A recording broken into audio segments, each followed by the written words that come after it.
Gloire à l'Adonai Yeshua Mashiach. Je vous salue partout où vous êtes. Ça dépend de l'heure dont vous me suivez. C'est pourquoi je dis shalom à tous, chers frères et sœurs, chers ministres de l'Évangile. Moi, c'est votre frère, Béni Kalenga Makondo. On m'appelle BKM. BKM, je suis un prophète messager par l'apparition de l'Adonai Yeshua Mashiach, qu'on appelle Jésus le Christ, depuis le dimanche 30 décembre 1990, où le Christ Yeshua m'était apparu. Ce n'était pas dans un songe, c'est une apparition. Pour m'appeler à ce ministère. Le ministère que j'ai, il est authentique, il est prophétique et il est surnaturel. C'est juste me présenter devant vous parce qu'il y a ceux-là qui me connaissent et ceux-là qui ne me connaissent pas. Je suis marié, époux d'une seule femme, elle s'appelle Jenny, avec laquelle on a 7 enfants, plus 8.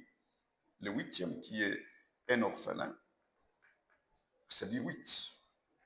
Et je suis le père de plusieurs fils et de plusieurs filles qui sont dans le monde. Il y en a qui sont des apôtres, il y en a qui sont des pasteurs, des prophètes, évangélistes, pasteurs, docteurs, qui ont des communautés. Ici au Congo, ici à Lubumbashi, en Afrique et dans le monde. Je suis aussi écrivain parce que l'Adonai m'a fait grâce d'écrire. Je suis arrivé à plus de 210 livres écrits, dont si vous avez besoin, vous pouvez en avoir. Mais aujourd'hui, je suis venu vous partager un sujet. Le sujet, vous le voyez déjà là-bas en bas de votre écran, intitulé « Les mystères de l'iniquité agit déjà ». Avant que je n'entre dans les vifs de notre message, j'aimerais vous dire que l'heure est très grave. C'est pourquoi je vous demande humblement, avec tout mon cœur, au nom de l'amour de Christ qui est mort sur nous sur la croix, je vous demande premièrement de vous abonner sur cette chaîne YouTube. Abonnez-vous massivement et envoyez les liens à tous vos correspondants. Envoyez les liens à tout le monde et abonnez-vous de sorte que nous puissions partager la vérité, la lumière, la perfection à tous les enfants d'Élohim et au monde afin de sauver beaucoup de gens. Nous qui sommes plus de 8 milliards d'habitants sur la terre, nous voulons gagner tous les 8 milliards. La majorité, les chrétiens en majorité dans le monde sont dans les 5 milliards ou 6 milliards. Nous voulons les remettre, les ramener dans le droit chemin. C'est pourquoi je vous demande avec tout mon cœur de faire quoi? De partager ces liens, de partager nos vidéos, de liker sur nos vidéos et de faire des commentaires. Que cela ne reste pas pour vous ce message. Essayez de le partager à des milliers de personnes. Voilà la chose que j'aimerais vous demander avant que j'entre dans mon message. Le message que je vous communique ce soir, aujourd'hui le 3 septembre 2025, c'est presque un jour après mon anniversaire. Hier c'était le 2 septembre, c'était mon anniversaire. J'ai 54 ans. J'aimerais vous partager, mais ça c'est une révélation prophétique, mais basée sur les Écritures, dans le but d'éclairer tout le peuple d'Élohim, parce que ma mission est d'éclairer l'Église de l'Adonai. Le but du ministère, c'est celui-là. Nous voulons apporter la lumière sur toutes les zones d'ombre afin de faire chasser l'ombre, l'obscurité et les ténèbres, dans lequel les faux prophètes, les faux apôtres, les faux pasteurs, les faux bishops et autres s'y cachent. Mes amis, c'est pour qu'on vous communique la vérité. Puisque dans le psaume 74, paragraphe 20, David dit, les zones sombres ou les endroits sombres sont les repères de brigands. Nous avons beaucoup de brigands en ces temps qui se cachent dans les versets mal expliqués, dans les versets qui sont sombres, qu'on ne sait pas éclairer, et ils font leur forfait. Et ce sont eux qui amènent toutes ces faussetés, toutes ces fausses doctrines par rapport à ça. Nous allons vous éclairer. Alors, nous allons commencer par lire l'Écriture. Nous sommes dans 2 Thessaloniciens, chapitre 2, on va lire de 7 à 9. Suivez-moi très bien. Suivez-moi très bien, suivez la lecture. J'aimerais que tout soit basé sur les Écritures. Tout soit basé sur les Écritures. Nous allons lire l'apôtre Paul. 2 Thessaloniciens, 2e chapitre. Nous lisons le verset 7. Car le mystère de l'iniquité agit déjà. Point virgule. Il faut seulement que celui qui le retient ait encore disparu. Point. 8.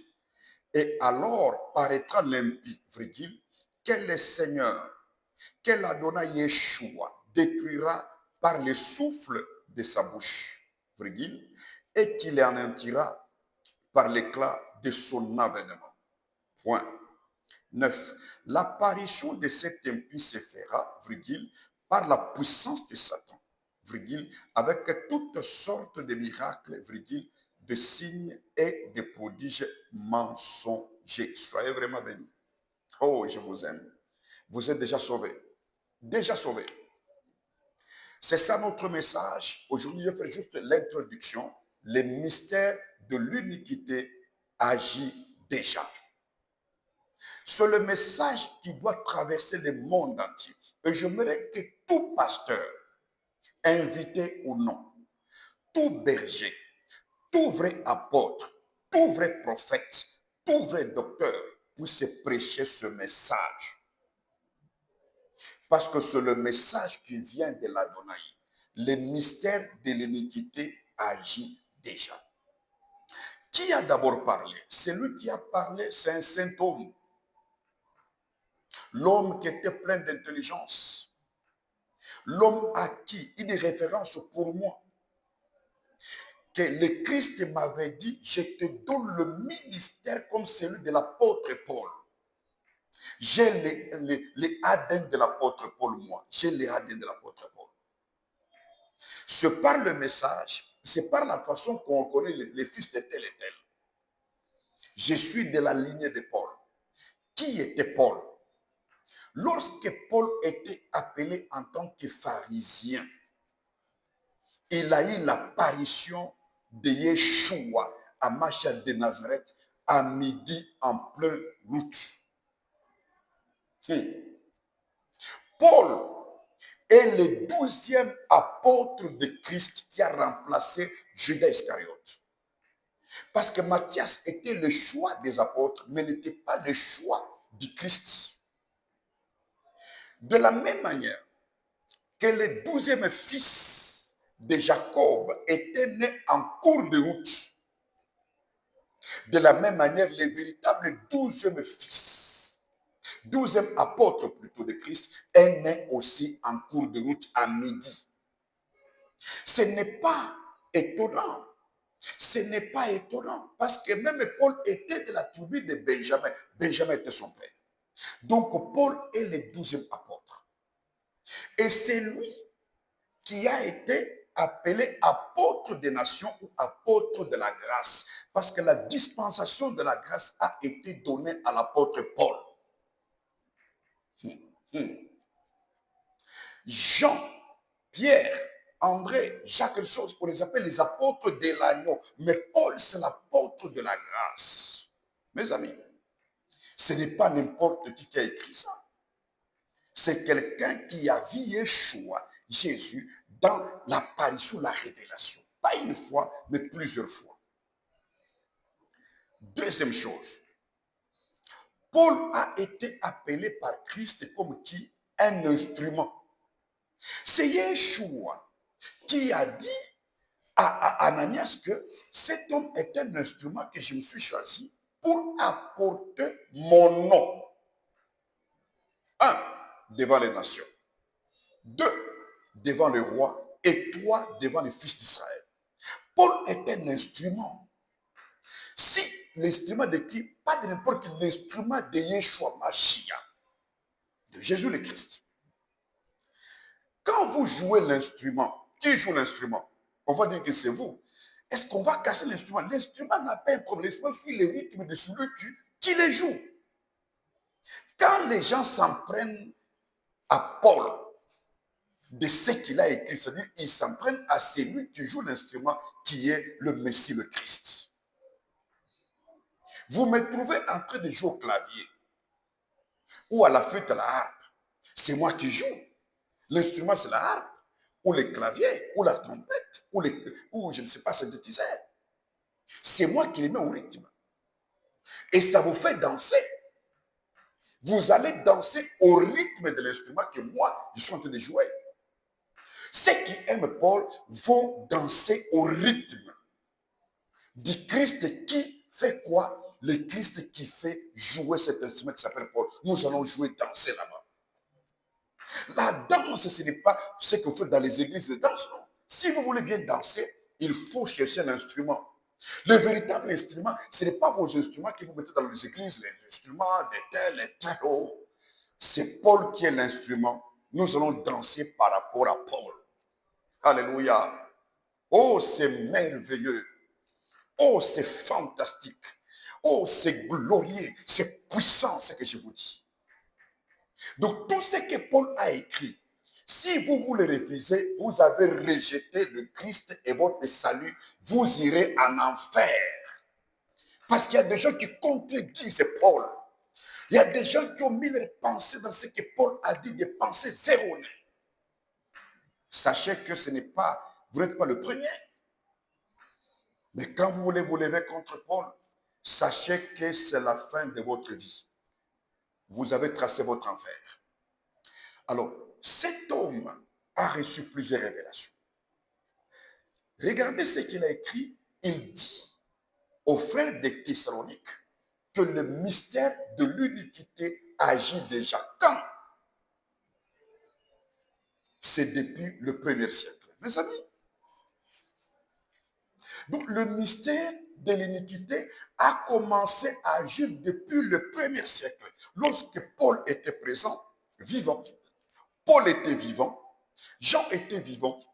Et les autres apôtres étaient vivants au 1er siècle de l'Église. Nous sommes au 21e siècle de l'Église. Si en ces temps-là, au 1er siècle, ce mystère a commencé à agir d'une façon timide, d'une façon faible, d'une façon voilée, mais Paul a découvert ça. Pierre a découvert, Jean a découvert, on va le lire aussi. Vous allez maintenant en ces temps, 21e siècle, ce n'est plus voilé.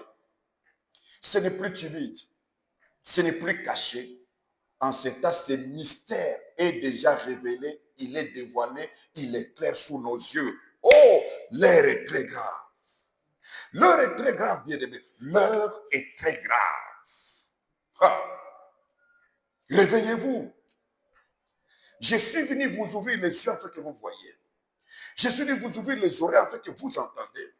Et vous ouvrir vos cœurs afin que vous compreniez que le Saint-Esprit vous aide. Mes amis, vous avez un pôle ici. Ce mystère a commencé depuis le 1er siècle. Aujourd'hui, 21e siècle. Mes amis, faites attention, réveillez-vous. Réveillez-vous. Le temps est déjà parti. Il ne reste plus de temps. La nuit est déjà avancée. Ce mystère est là. Vous allez le voir. Je vais d'abord commencer aujourd'hui, dans l'introduction, parler d'abord qu'est-ce que le mystère et qu'est-ce que l'iniquité. Je vais me commencer par la fin, vers le commencement, ou pas du mystère, puis je vais maintenant à l'unicité, mais comprenez ce que je commence par d'abord le mystère. Qu'est-ce qu'un mystère? Un mystère est une vérité que Elohim Dieu a cachée dans un temps. Et il va les révéler dans un autre temps. Parce que le mystère ne peut pas rester toujours mystère. Elohim est le maître de secrets, de mystères qu'il cache. Deutéronome 29, 29, Moïse dit, ce qui est caché est à Elohim et ce qui est révélé est à nous.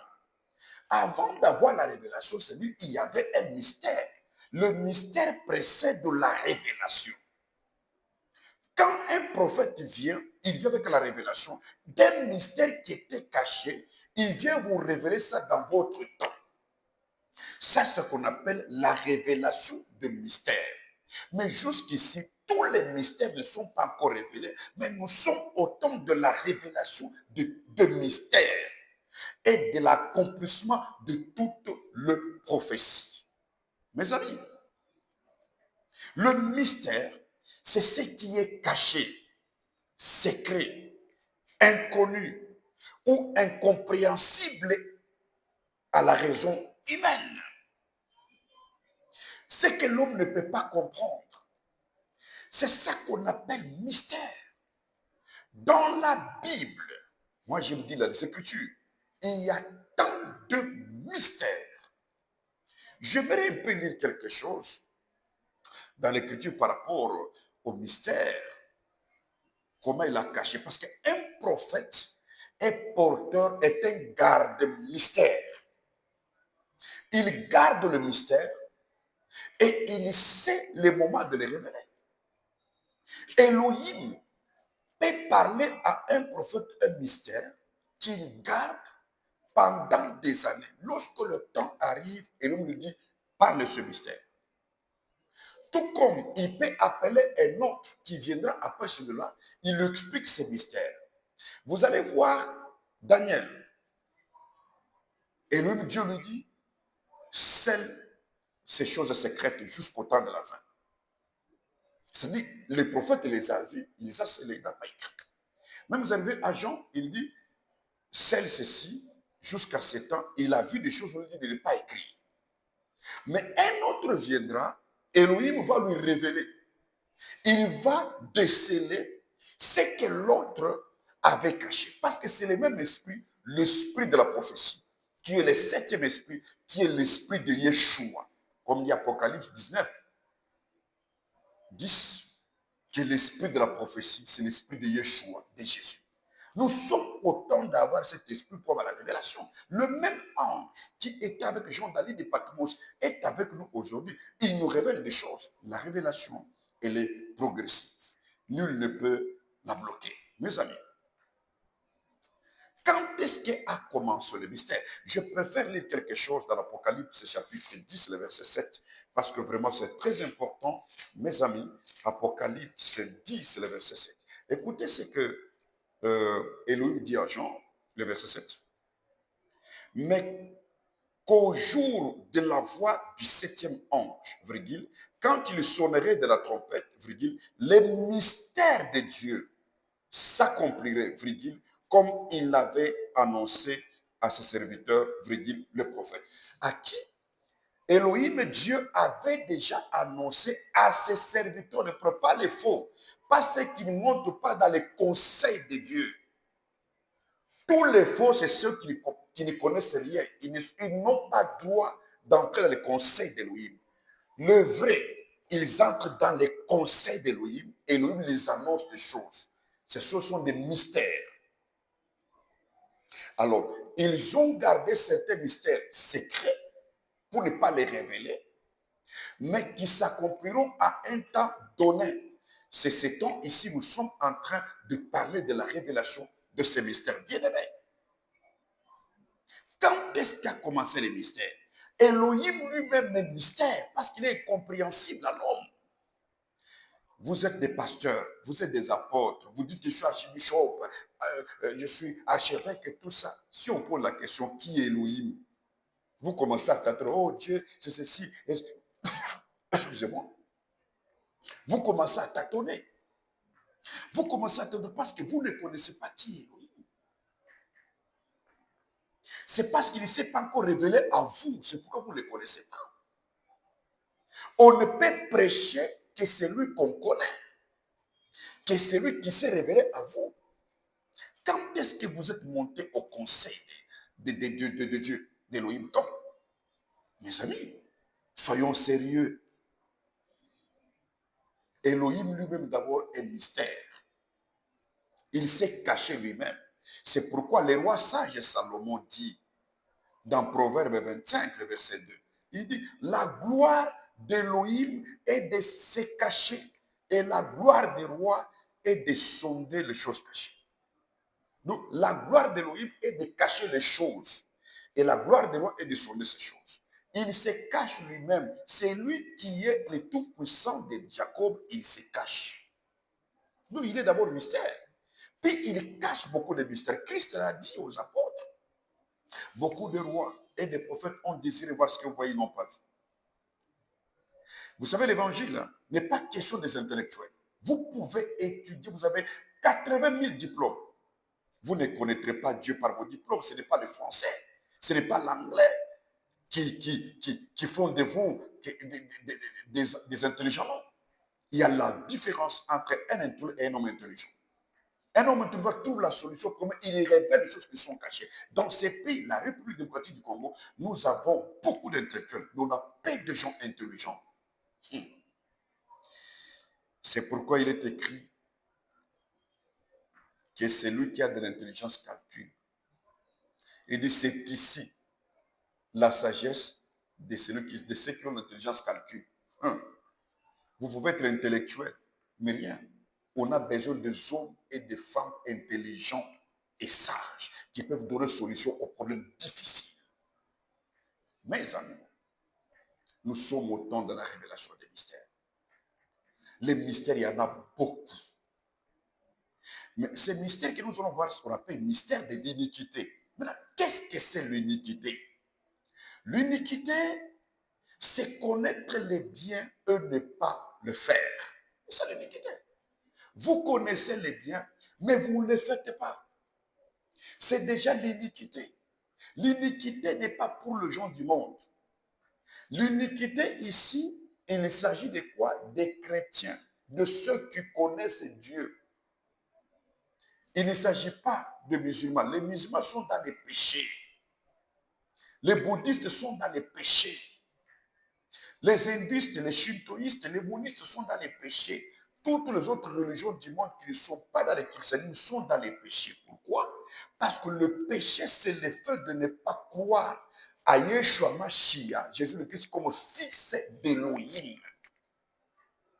Celui qui ne croit pas que le Christ est mort pour nous et il a été envoyé par Elohim Dieu. Il est son fils unique à qui nous devons demander pardon, nous repentir pour le salut.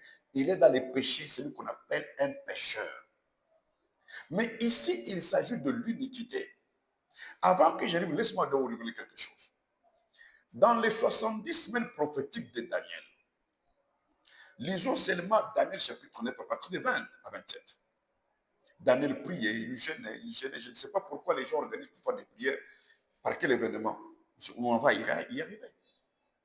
L'ange Gabriel a dit à Daniel, je suis venu pour t'instruire. Quelle instruction? Il dit, 70 semaines ont été fixées sur ton peuple. Le peuple de Daniel, c'est le peuple juif. Et sur ta ville sainte. La ville sainte de Daniel, c'est Jérusalem. Ce n'est pas Fatima, ce n'est pas Vatican, ce n'est pas Mecque, ce n'est pas Médine, ce n'est pas Lubumbashi, ce n'est pas n'importe quelle ville, c'est Jérusalem.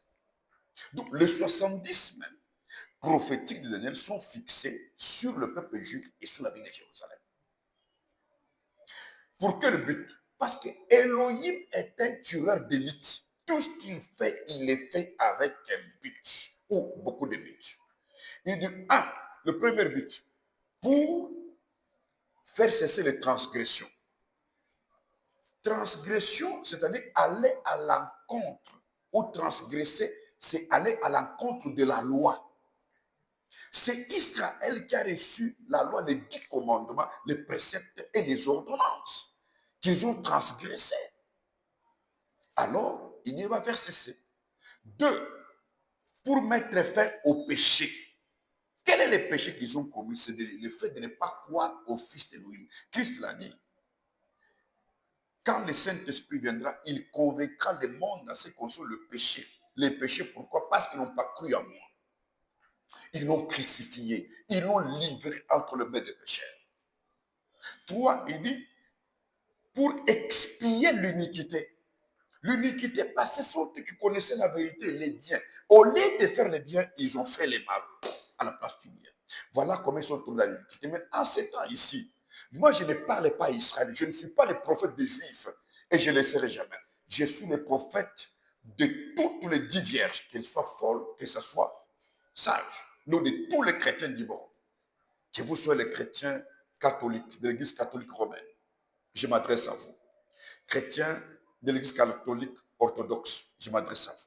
Chrétiens de toutes les églises protestantes, je m'adresse à vous. Chrétiens de tabernacle du ministère de Branham, je m'adresse à vous. Chrétiens de Kimbanguste, je m'adresse à vous. Chrétiens des noms apostoliques, je m'adresse à vous. Chrétiens des témoins de Jéhovah, je m'adresse à vous. Chrétiens des Mormons, je m'adresse à vous. Tous qui utilisent la Bible, quelle que soit la version. Tous les chrétiens pentecôtistes, je m'adresse à vous. Les chrétiens des églises évangéliques, charismatiques, de ministère, je m'adresse à vous. Si vous utilisez la Bible dans votre temple, je m'adresse à vous. Parce que vous croyez être chrétien, vous croyez être enfant d'Élohim, de Dieu, et vous attendez tous les retours de Christ, l'enlèvement, ainsi de suite. Moi, je vous considère comme les 10 vierges, comme la donne à parler sur le plan doctrinal. Alléluia. Et je suis fier de vous parler. Parce que la nourriture de la maison, je suis fier. Mes amis, quand un serviteur d'Élohim tombe ou fait le mal, c'est ça qu'on appelle l'iniquité. Parce qu'il sait faire le bien, il fait le mal. Attendez un peu que nous puissions voir quelque chose concernant l'iniquité. L'iniquité. Puisque nous vivons un temps où l'iniquité est devenue grande. L'iniquité. L'iniquité. L'iniquité souffrait un moment que nous puissions voir cela, l'iniquité. L'iniquité. Là où ça a commencé, quand est-ce qu'a commencé l'iniquité? L'iniquité a commencé quand? Je préfère lire Genèse 15, le verset 16. Genèse 15, 16. Je vais lire là-bas parce que c'est vraiment important. C'est Elohim qui a prononcé pour la première fois les mots iniquité. 15, le verset 16. Il dit ici à Abraham, à la 4e génération, ils reviendront ici, point virgule, car l'iniquité des Amoriens n'est pas encore à son comble. L'iniquité des Amoriens. Là, c'est Elohim qui parlait à Abraham. Il dit à la 4e génération. C'est au temps de Joseph. Lorsque Joseph est mort, on l'a mis dans un sépulcre, dans un cercueil sépulcre en Égypte, on l'a enterré. Et vous allez voir Exode, lisons Exode chapitre 2, chapitre 1 plutôt. Le verset 7.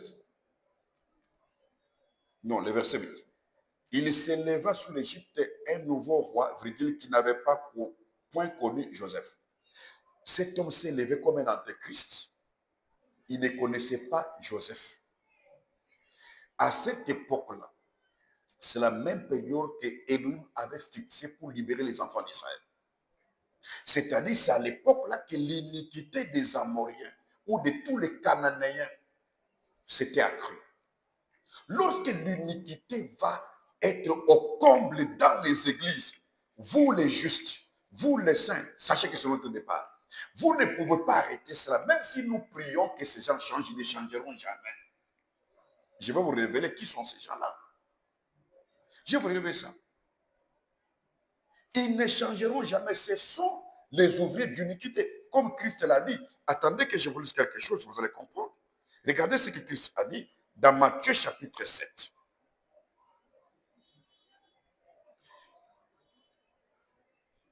Attendez mes bien-aimés.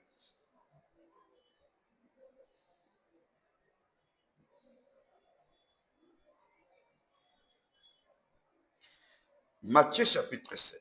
Si je commence par le verset, je commence par les versets 22 à 23. Écoutez, ça c'est le Christ qui parle. Il dit, plusieurs me diront en ces jours-là, deux points.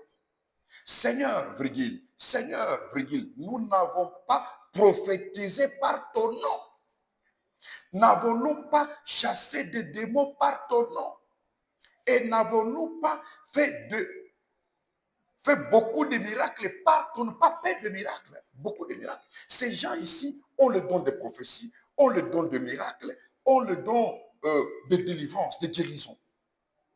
Ils chassent les noms au nom du Seigneur Jésus-Christ de Nazareth. Nous les entendons. Qu'on ne vous trompe pas que les magiciens et les autres ne parlent pas du nom de la donne cherchée. Ils parlent. Ils disent au nom du Seigneur Jésus-Christ de Nazareth. Ce n'est pas ce qui peut nous étonner. Je vais vous dire ça à la fin. Ne vous fiez pas à quelqu'un, à un serviteur, à cause des miracles, à cause des prophéties. Il arrive là-bas, il vous donne des paroles de connaissance, il devine vos vies. Ça, Dieu me dit ceci. Votre numéro de téléphone, le nom de votre père, de votre mère, nous les faisons.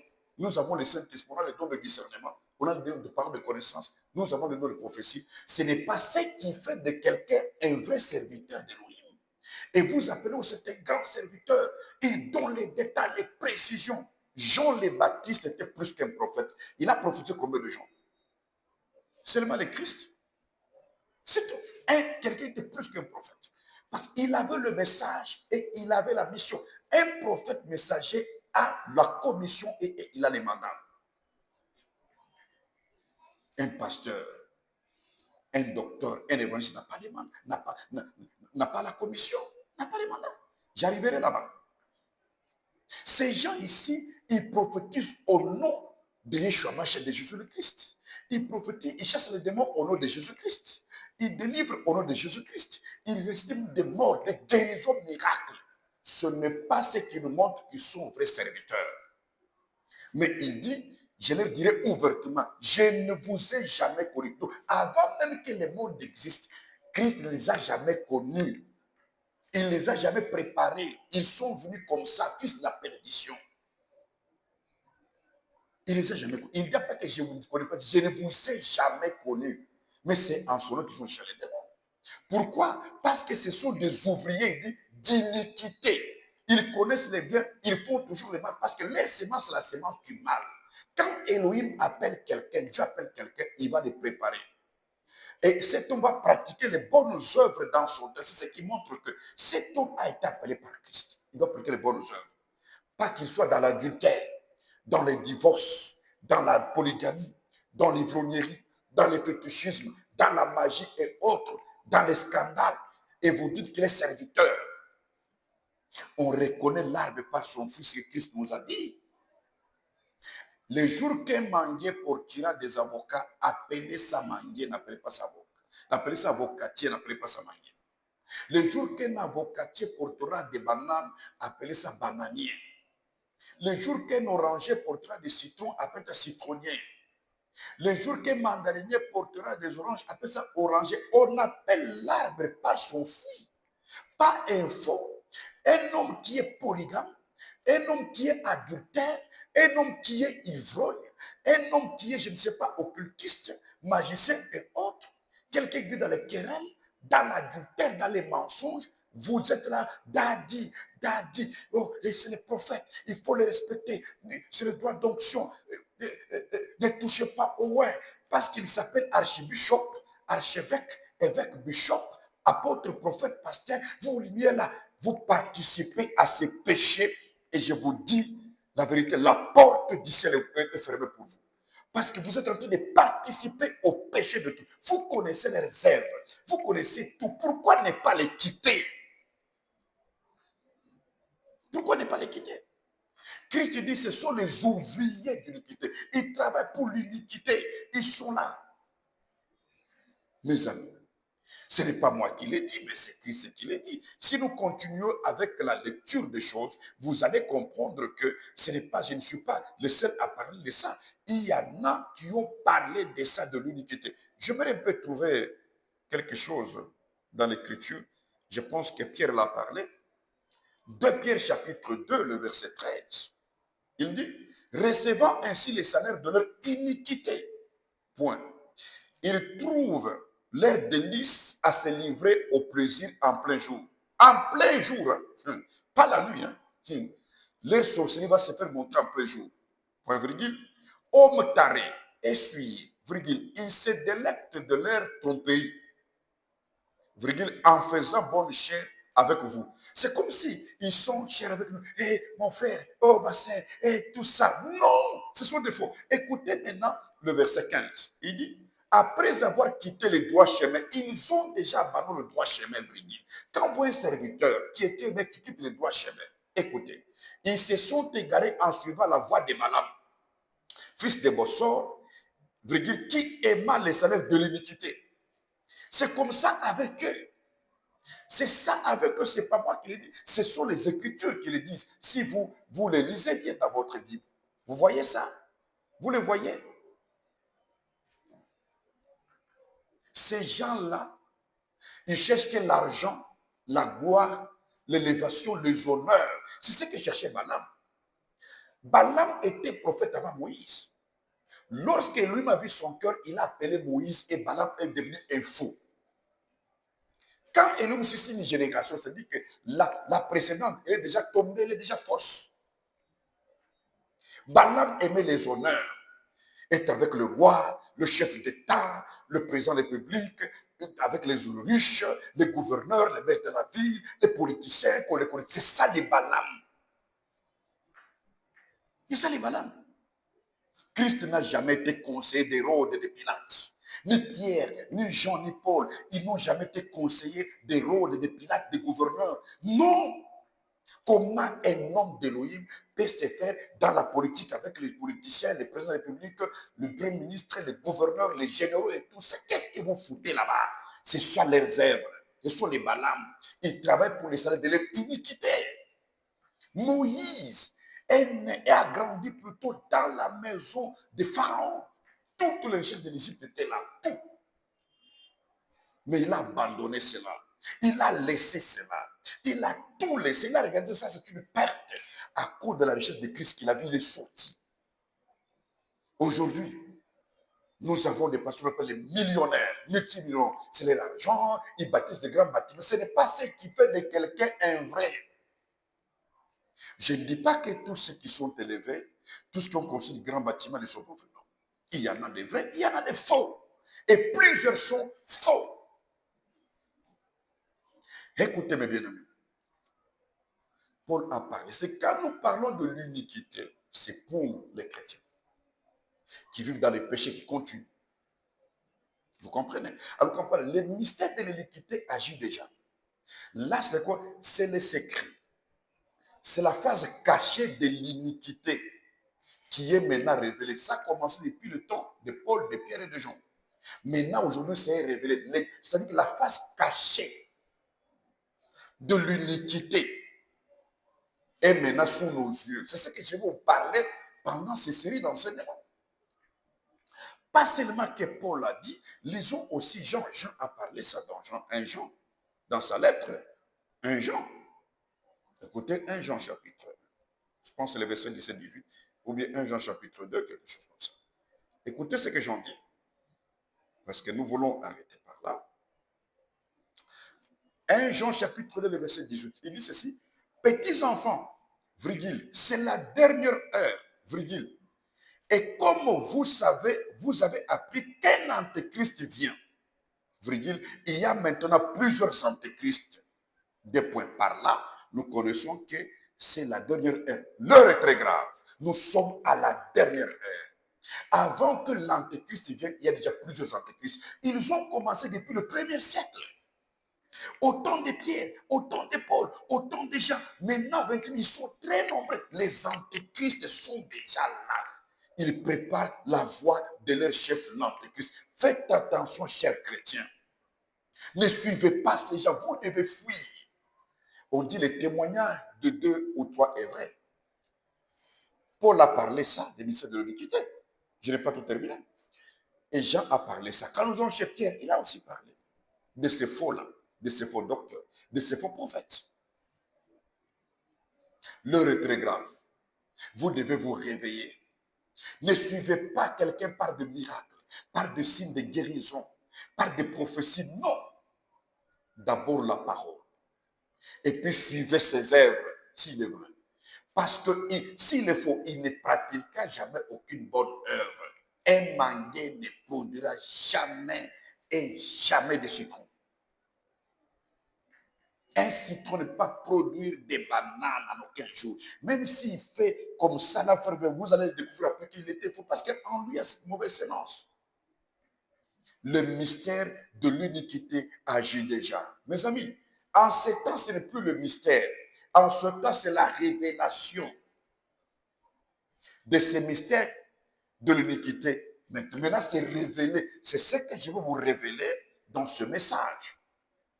Pour votre salut et pour votre bien. C'est pourquoi je vous demande de vous faire abonner, d'envoyer les liens partout, de communiquer à tout le monde ces messages, de partager pour que nous puissions sauver des milliards d'âmes qui sont retenues captives par ces loups ravisseurs dont nous allons dénoncer. On va dénoncer leurs œuvres, même leurs noms, leurs doctrines, point par point. Aujourd'hui, ce n'est qu'une introduction. Je voulais faire l'introduction pour parler le mystère de l'iniquité agit là-bas. Et je vous dis, quand est-ce qu'a commencé l'iniquité? Ça s'étend là. Et l'iniquité est en train de partir. Lorsque l'iniquité sera accrue dans les églises, nous partirons. Alors le jugement va commencer par l'église. Parce que l'homme ne peut pas nous juger, nous les saints. Non. Non. Nous serons sauvés. Mais eux, ils seront jugés. L'antéchrist qui les sert, les diables qui les servent, il va leur payer. Parce que le diable connaît son sort, c'est l'enfer. Et aussi, ils vont suivre le diable. Moi, comme ça, j'ai le Saint-Esprit. Je suis moi, ça fait 34 ans que je sers l'Adonai. Et je me fais magicien, occultiste, franc-maçon, tout ça, je suis déjà perdu. Si vous touchez à la magie et que vous avez un appel, et que vous touchez à la magie, c'est fini pour vous être perdu. Parce que Elohim ne permettra pas. Pierre et Paul, Jean n'ont pas touché à la magie, n'ont pas touché au fétiche, n'ont pas été francs-maçons ou occultistes. Ils ont combattu ça. Comment nous d'aujourd'hui pouvons aller, oh, on m'a voté, on m'a initié, on t'a initié comme tu n'as pas un appel authentique. Tu n'as pas été appelé. Même si on te donne, c'est ce que M. Balaam avait dit, même si on te donne une maison pleine d'or et d'argent, je dirais ce que l'Éternel me dit. Quelqu'un qui a, pourquoi? Parce qu'il a vu Hamalak, l'ange de l'Éternel, que son ânesse avait vu. C'est pourquoi l'ange qui dira ce que je vais te dire. Il a répété. Quelqu'un qui a été appelé, qui a un appel authentique, on veut te proposer 100 000 $, 1 million de dollars, des maisons, des véhicules, jets privés. Vous acceptez, vous laissez l'appel authentique, vous trahissez celui qui a créé les cieux et la terre. Yeshua Mashiach, qui est mort pour vous à la croix, vous les trahissez comme ça. Pour les biens du monde. Non, vous ne connaissez pas votre valeur. Écoutez, tel que je suis, je vaux plus de 10 000 mondes. C'est monde ici. Même si je multiplie fois 10 000 fois, moi je dépasse la valeur. Maintenant, tu vas me tromper moi avec 1 million de dollars. Même si Satan m'a amené ces 1000 milliards de dollars au milieu d'euros, il se trompe. Même si vous me dire, je te donne toute l'Afrique avec tout le bien des présidents, il se trompe. Même s'il veut te donner l'Europe, il se trompe parce que le diable ne donnera rien pour rien. Il donne en échange de votre âme. Le roi sage Salomon a dit, Telle voie paraît droite à l'homme, et son issue, c'est la voie de la mort. Le diable ne donne rien pour rien, il donne en échange de votre âme. Et il vous perd et vous entrez en enfer. Si vous êtes là, vivant aujourd'hui, et vous écoutez ce message, n'en dites pas, vous venez confesser, je vais prier pour vous, l'Adonai Yeshua Mashiach, comme il est miséricordieux et compatissant, il vous fera grâce et vous serez sauvés. Mes amis, nous arrêtons par ici et nous allons continuer, peut-être encore demain, ou demain le 4 ou le 5, parce que chaque semaine, je vais faire des émissions comme ça. Le Saint-Esprit me dit ça pour sauver beaucoup de gens. Vous savez, quand les cris retentissent, tout le monde doit entendre ça. Quand il y a la lumière qui éclaire partout, les ténèbres vont être dissipées. Portez-vous bien, que l'Adonai vous bénisse, qu'il vous guérisse, qu'il bénisse vos vies. Vous qui avez des problèmes, qu'il règle votre vie. Si vous croyez ces messages, qu'il vous donne la solution à votre vie. Recevez le salut, recevez la guérison, recevez la solution à vos problèmes, recevez la bénédiction au nom tout-puissant de notre Sauveur et Seigneur l'Adonai, Yeshua Mashiach, appelé Jésus le Christ. Amen.